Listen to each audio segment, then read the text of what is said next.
Ya, sahabat Seruya dimanapun Anda berada, berjumpa kembali dalam acara Koran Seruya hari ini. Dan kita berharap semua para netizen, sahabat Seruya dimanapun Anda berada, semua sehat. Baik yang berada di wilayah Luwu dan juga Tanah Toraja. Dan hari ini, Kamis 27 Februari 2025, ada beberapa berita pilihan Seruya yang perlu diurai oleh pimpinan Koran Surya Bapak CBD Bung Heru Bederu berkaitan dengan yang masih hangat juga di masyarakat Kota Palopo, yaitu berkaitan dengan pasca keputusan sidang MK.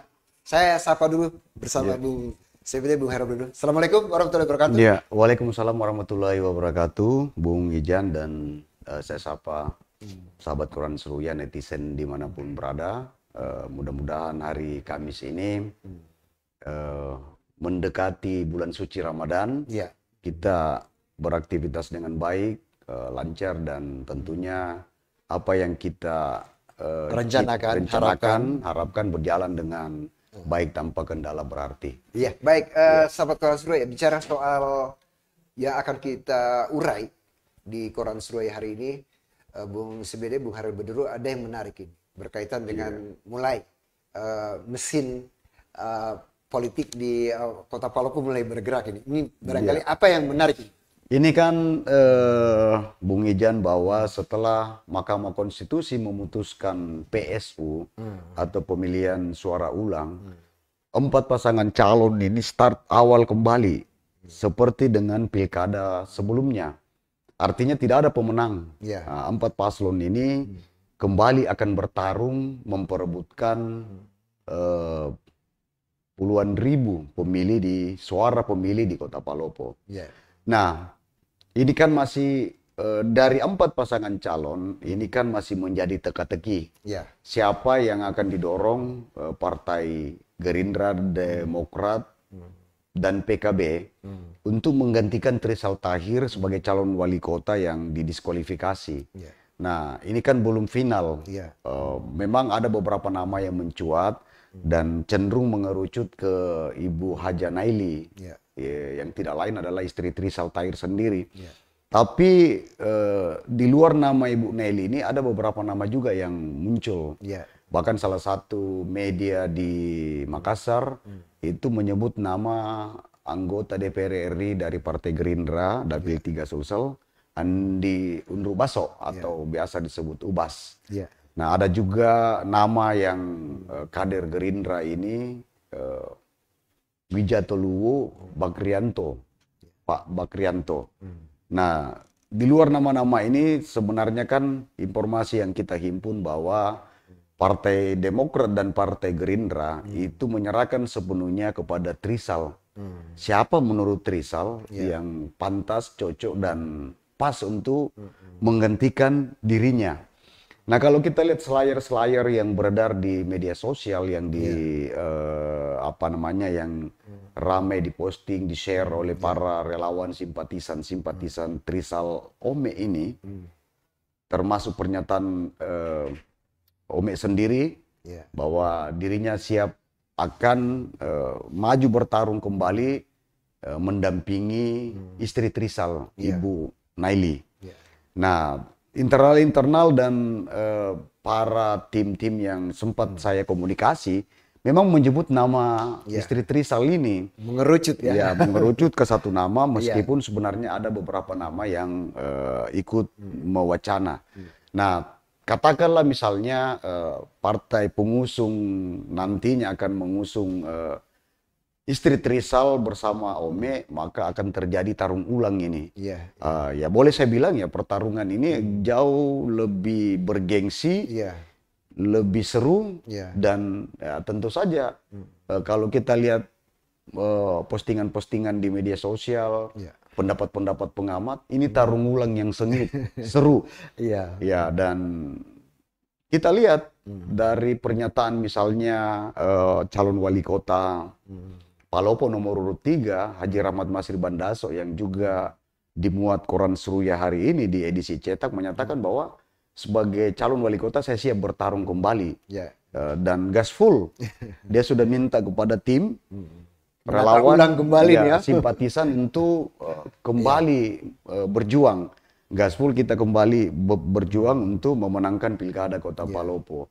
Nah, yang menarik pernyataan Pak Rahmat ini atau akrab disapa RMB bahwa sejak awal memang dia memperkirakan bahwa Pilkada Palopo ini akan berujung PSU.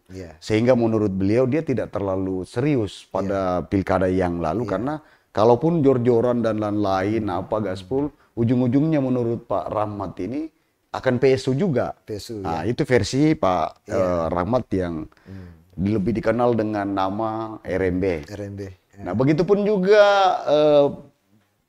paslon nomor urut 2, Farid Kasim Yudas dan Aja Nureni ini sudah juga menyatakan kesiapan untuk kembali bertarung, dan malah ketua timnya itu Pak Budi Sada, dari informasi yang kami himpun itu sudah menginstruksikan kepada seluruh tim untuk merapatkan barisan, dan mereka dalam waktu dekat ini akan mengadakan rapat konsolidasi dalam rangka menghadapi PSU yang sesuai keputusan MK itu akan dilakukan 3 bulan ke depan, atau kalau hitungan-hitungan ya memang belum ada ketetapan kapan hari H pencoblosan PSU, tetapi kalau kita hitung 90 hari berarti jatuhnya tanggal 25 Jadi 90 hari itu semua sudah include semua ya, dari tahapan-tahapan. Ada tahapan-tahapan yang akan disusun oleh KPU sebagai penyelenggara. Tetapi kan kita lihat dulu tahapan-tahapan itu sampai ke hari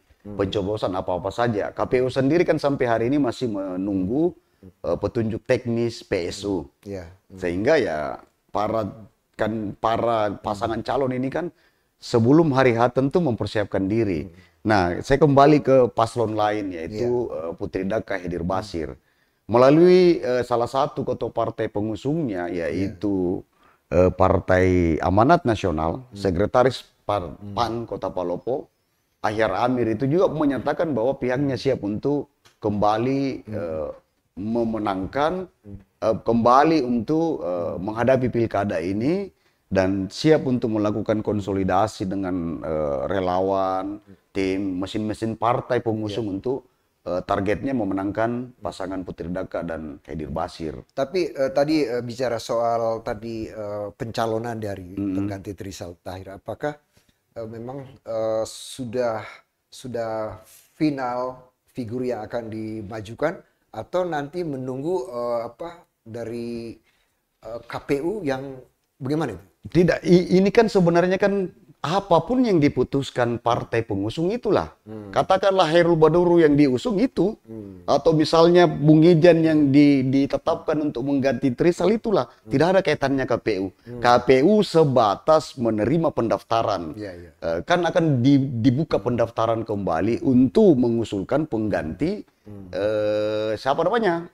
Trisal Tahir. Jadi boleh saya bilang tidak ada domain KPU di sini untuk menentukan siapa pengganti Trisal. KPU tidak ada ke situ, tetapi KPU menunggu rekomendasi B1 KWK dari partai, satu partai pengusungnya kemarin, Partai Gerindra, Partai Demokrat, dan PKB. Nah, katakanlah Bung Ijan yang direkomendasikan oleh Partai Gerindra dan partai pengusung Trisal Ahmad, maka itu yang memenuhi syarat untuk didaftar ke KPU. Nah, saya kira seperti itu, dan ya saya tidak mendahului keputusan ini bahwa pertanyaan tadi tidak tepat.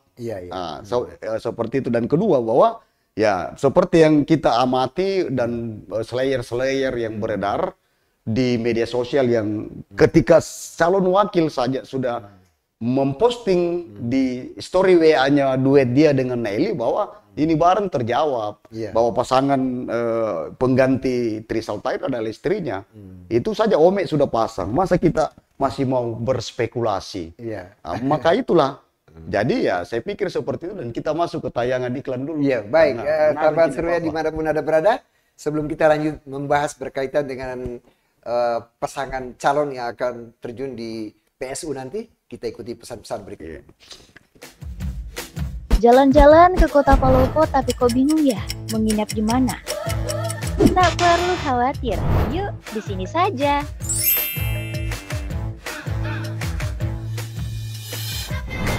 Tempatnya nyaman, fasilitasnya lengkap, dan pelayanan yang super ramah. Apa saja fasilitasnya? Mulai dari kamar keluarga hingga buat yang jomblo, semua tersedia.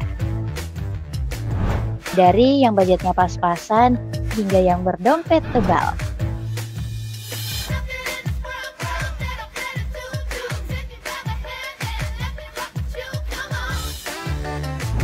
Restoran buat sarapan, pasti ada. Ruang meeting, ada juga dong. Jadi, tunggu apa lagi? Untuk info lengkapnya, cus hubungi nomor di bawah ini. Mau nginap? Ingat Hotel Harapan.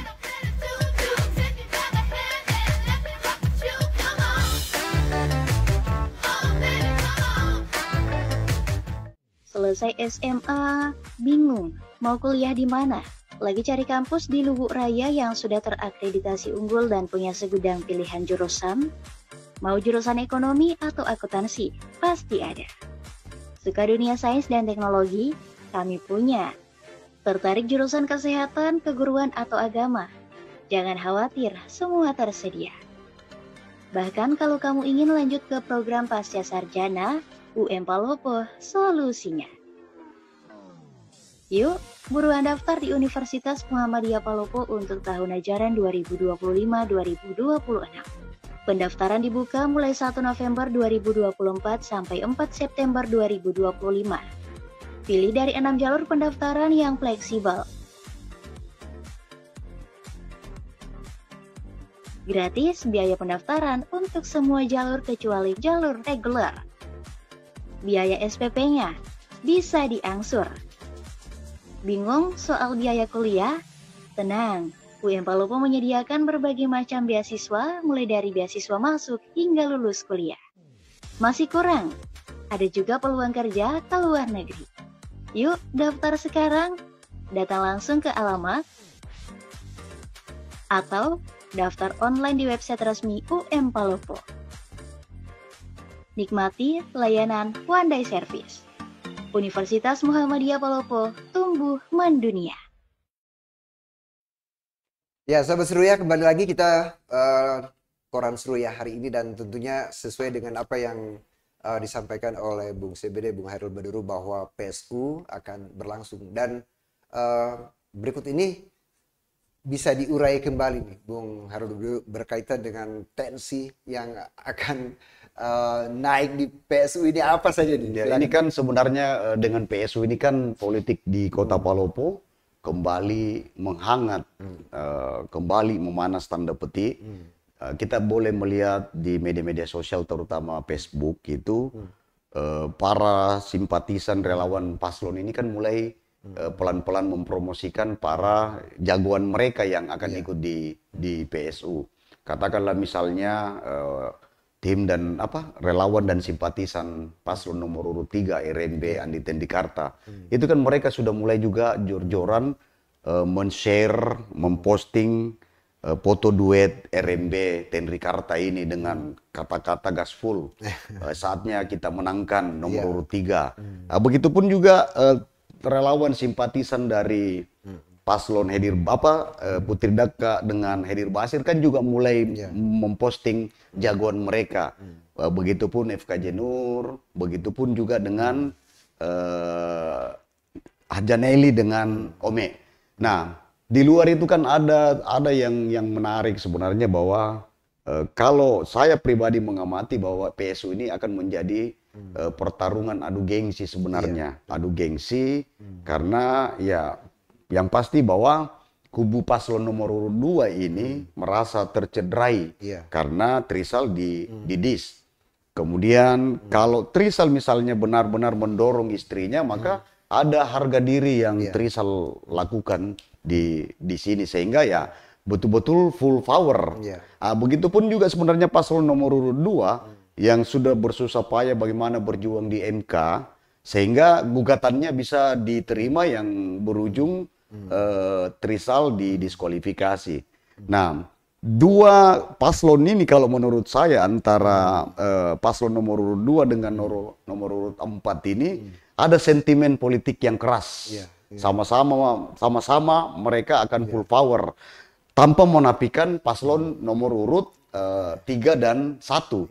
Nah, dua paslon ini bahkan ada yang berpendapat bahwa PSU ini akan menjadi pertarungan seru antara FKJ Nur dengan Naili Ome. Dua paslon Nah, ya. dua paslon karena memang tadi ada sentimen politik yang terjadi di antara dua paslon ini. Nah, kalau misalnya ini yang terjadi, maka dua paslon ini akan adem-adem saja untuk bagaimana meraih simpati masyarakat, yaitu Putri Daka Hadir Basir dan RMB Tenri Karta. Itu analisa saya secara pribadi. Kemudian juga kan ada yang menggelitik bahwa PSU ini adalah kan mereka bikin singkatan yang agak-agak nyeleneh bahwa pemilihan suara uang. Nah, ya tidak bisa kita nafikan. Ada yang berpendapat bahwa tarung ulang ini atau PSU ini akan menjadi ajang jual beli suara yang luar biasa. Jor-joran. Jor-joran sini. Kalau misalnya kemarin harga suara bisa dijual di transaksional politiknya Dengan nilai tertentu dengan kan? nilai tertentu bisa mungkin naik Kan? angka Nilai tawarnya cukup signifikan. Iya. Dan yang menarik ini sebenarnya bahwa kalau kita lihat keputusan MKI yang kemarin pada poin ke-8, kayaknya ini kasus setelah PSU ini tidak berlanjut lagi ke Tidak MK. ada lagi nanti Disengketakan. Disengketakan. Jadi PSU ini akan menjadi ajangnya satu, praktek kecurangan yang bisa saja terjadi. Kedua, praktek manipolitik jual beli suara. Dan masyarakat sebagai pemilih ini ya boleh kita bilang akan bertepuk tangan bahwa kapan lagi kita dapat ini suara.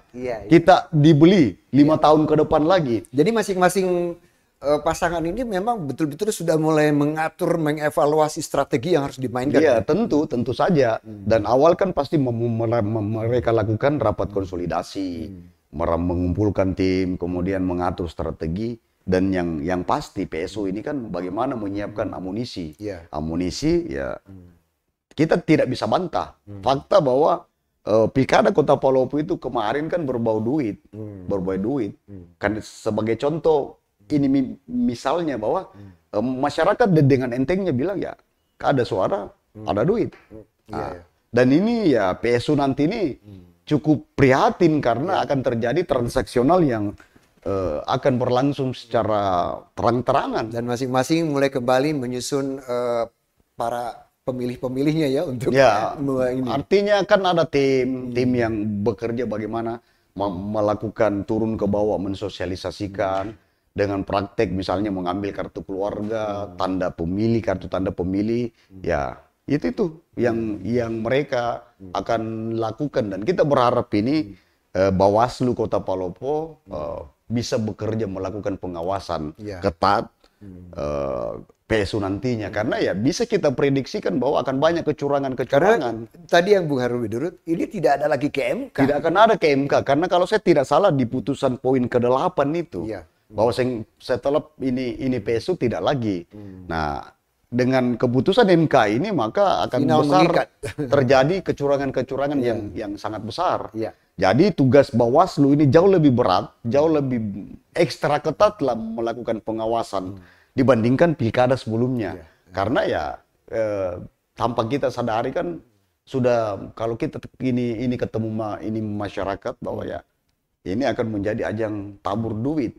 Nah, salah satu yang menjadi indikasi itu kan kemarin kan memang juga terjadi praktek jual beli suara tanpa kita bisa nafikan itu.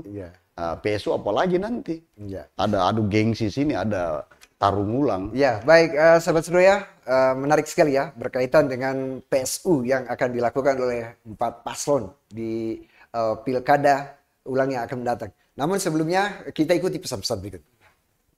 Usai Mahkamah Konstitusi membatalkan kemenangan Trisal Tahir di Pilkada Palopo, Partai Gerindra dan Partai Demokrat segera mencari nama baru sebagai calon wali kota. Sesegera mungkin, partai pengusung pasangan calon wali kota dan wakil wali kota nomor urut 4 tersebut menentukan dan menetapkan calon nomor urut 1 untuk berduet dengan calon wali kota Ahmad Syarifuddin Daud. Menariknya, usai keputusan MK ditetapkan, mencuat nama istri Trisal Tahir, Haja Nail Trisal, yang digadang-gadang menjadi figur yang bakal diusung Partai Gerindra dan Partai Demokrat maju pemilihan suara ulang atau PSU Pilkada Palopo 2025.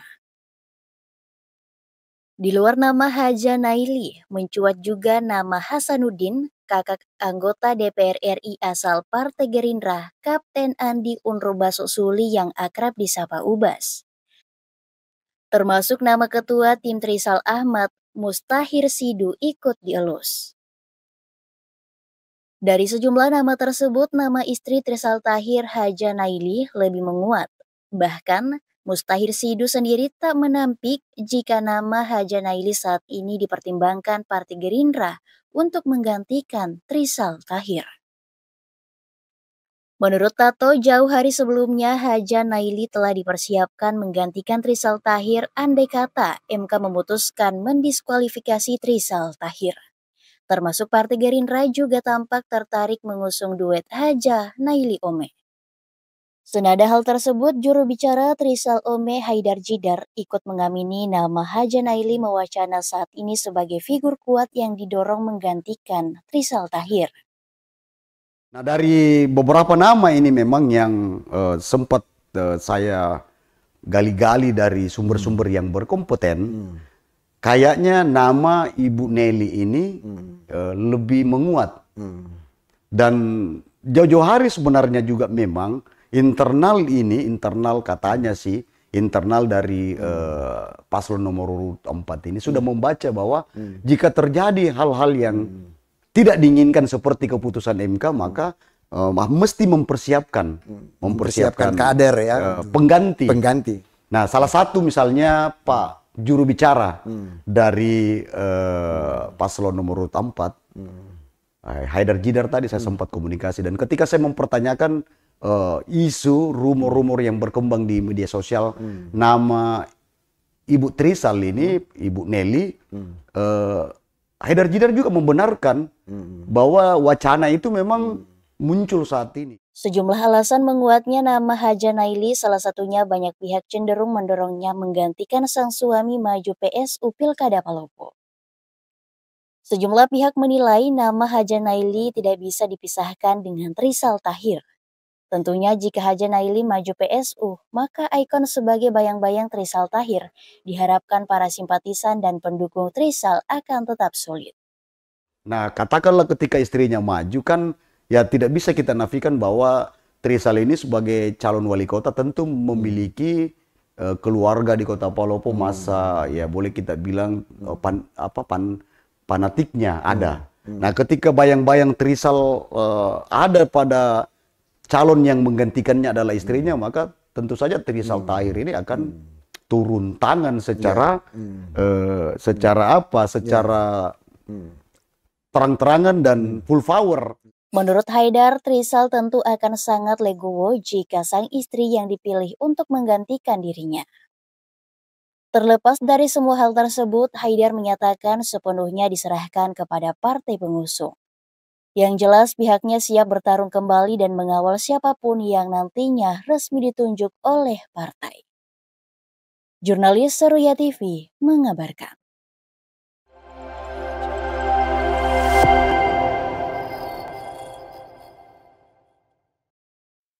Ya, sahabat Seruya, dimanapun Anda berada, khususnya yang baru bergabung, di dua sesi yang tadi kita sudah berbicara tentang masalah mengenai PSU, sudah dijelaskan panjang lebar oleh Bung CBD, Bung Harel Barduru, bagaimana pandangan Koran Seruya terhadap PSU yang akan berlangsung nanti. Dan saat ini kita akan mengurai kembali berita pilihan yang muncul, yaitu berkaitan dengan masalah hukum yang terjadi akibat adanya tindakan asusila ini. Nah, ini apa ini? Ya, ini kan ya berita pilihan kedua ini kan cukup memiriskan, Bung Ijan, sahabat Koran Seruya, bahwa seorang bapak tega memperkosa, mencabuli putrinya yang lagi sakit, di mana putrinya ini lagi dirawat di sebuah rumah sakit di Kota Palopo. Nah, dalam kondisi sakit, dalam kondisi diinfus dan tidak berdaya, bapak kandung ini tega mencabuli putrinya yang mestinya dijaga, dilindungi, karena ya darah daging kita. Nah katakanlah bagaimana misalnya putri kita yang punya masa depan yang masih panjang terus kita rusak. Nah Bung Ijan ini kan sebagai orang tua, ada anak tadi. Ya, 4. Nah bagaimana kalau kita melihat ini sendiri? Saya yang bertanya ini. Ya, jadi persoalan tindakan orang tua terhadap anaknya itu terkadang memang ada hubungannya dengan mungkin masalah keimanan, masalah keilmuan, masalah ya banyak hal yang mempengaruhi. Dan ini kan boleh dibilang Bung Ijan ini abnormal ini. Abnormal karena ada juga adigium klasik itu dia bilang sebuas-buasnya harimau tidak akan memakan anaknya sendiri.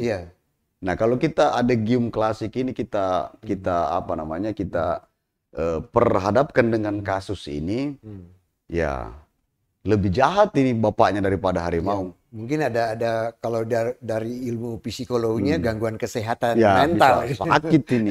Sakit. Nah, pelaku ini sebenarnya sudah diamankan polisi dan sudah ditahan di Polres Kota Palopo. Dalam proses pemeriksaan awal, pelaku ini mengakui perbuatannya. Dan ternyata dari pemeriksaan dan penyelidikan polisi, kejadian ini bukan yang pertama, tetapi sudah berlangsung berkali-kali. Berapa kali si pelaku memperlakukan anaknya secara tidak senonoh. Dan kejadian ini kan dari sekian banyaknya kasus-kasus incest yang ada hubungan saudara terkait asusila, ini yang menurut saya paling memilukan. Kenapa anak yang lagi berjuang untuk sehat, lagi dirawat di rumah sakit, diimpus, dalam kondisi fisik yang tidak berdaya, digituin secara sadis, secara biadab oleh orang tuanya. Dan kalau kita melihat ini ya kita percayakan kepada pihak kepolisian bagaimana menuntaskan kasus ini. Dan ya perlu memberikan efek jera, paling tidak hukuman yang setimpal. Apakah saya belum tahu informasi apakah korban ini masih anak di bawah umur atau sudah di atas usia 18 tahun. Dan memang ini pelajaran bagi kita semua bahwa mungkin sejarah di dalam rumah baik kakak, orang tua itu bagaimana dia? Ya mestinya kan saya kan saya ini kan tidak punya anak perempuan, toh anak laki-laki. Nah sebagai seorang bapak itu mestinya kan menjadi benteng melindungi istri, anak-anak dari hal-hal yang bisa mencelakai, merusak, apalagi putri kita ini harus kita jaga dia, kan dia punya masa depan yang panjang. Nah bagaimana lah kalau kita yang merusak itu, kan orang berpikir ini tidak logis, ini tidak manusiawi. Seorang bapak yang harusnya melindungi malah merusak masa depan putrinya sendiri. Dan kalau kita mau tanya masyarakat pasti ikut mengecam. Dan marah itu. Marah mereka. Ini peristiwa yang cukup memilukan dan perlu mendapat perhatian dari berbagai pihak, terutama penegakan hukum ini ada efek jera terhadap. Mudah-mudahan pelaku. Tindakan dari pihak kepolisian dapat dihukum setimbal ya. Dan tentu harapan orang tuanya ini, ibunya ini diberi hukuman maksimal. Baik, sahabat Koran Surabaya dimanapun Anda berada, dua berita pilihan dari Koran Surabaya telah kita ikuti bersama dan mungkin ini berkaitan PSU dan juga menjelang Ramadan, apa yang bisa disampaikan kata-kata hari ini? Ini kan saya mau menghimbau, merekomendasikan satu perguruan tinggi di Kota Palopo yang saat ini menerima mahasiswa baru. Semua perguruan tinggi ini kan sudah masuk ke penerimaan PMB gelombang kedua. Nah, salah satu yang kami rekomendasikan yaitu Universitas KJP Kurnia Jaya Persada Palopo. Salah satu universitas di Kota Palopo yang memiliki fakultas kedokteran. Nah, saat ini UKB KJP ini membuka penerimaan untuk fakultas kedokteran dan beberapa fakultas lainnya. Yang menggembirakan bahwa UKB KJP ini saat ini adalah naik status dari institut menjadi universitas. Ya. Dan ada 3 penambahan program studi jenjang S1 yang juga sudah membuka penerimaan mahasiswa baru. Yang pertama itu teknik sipil S1, kemudian PGSD juga S1 dan ilmu hukum. Jadi adik-adik jauh-jauh lagi. Ya, adik-adik yang mau kuliah, mau melanjutkan pendidikan ke perguruan tinggi, ya tidak ada salahnya kalau mencari referensi tentang UKB KJP. Dan ada banyak pilihan. Dan program siaran studi. kita ini kan nonton dari seluruh Sulawesi dan luar Sulawesi. Dan ini kan rata-rata juga Bung Ijan dan sahabat Koran Seruya bahwa mahasiswa UKB KJP ini bukan hanya warga Palopo, bukan hanya warga Luwu, tetapi ada juga dari Kalimantan, dari Palu, bahkan ada dari Aceh, dari Papua apalagi. Nah, sudah menjadi universitas dengan label siap mendunia dengan berbagai program studi prioritas dan unggulan. Tentunya UKB KJP ini siap untuk untuk menerima mahasiswa baru. Dan tentunya jangan khawatir, semua dukungan sarana banyak pasti karena perubahan perubahan status itu kan tentu saja dari institut menjadi universitas, persyaratan itu akreditasi program studinya kan pasti sudah grade B itu di atas bahkan lebih. Baik.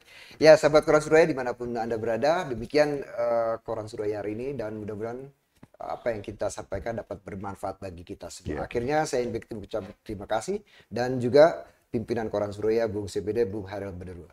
Wassalamualaikum warahmatullahi wabarakatuh. Waalaikumsalam warahmatullahi wabarakatuh.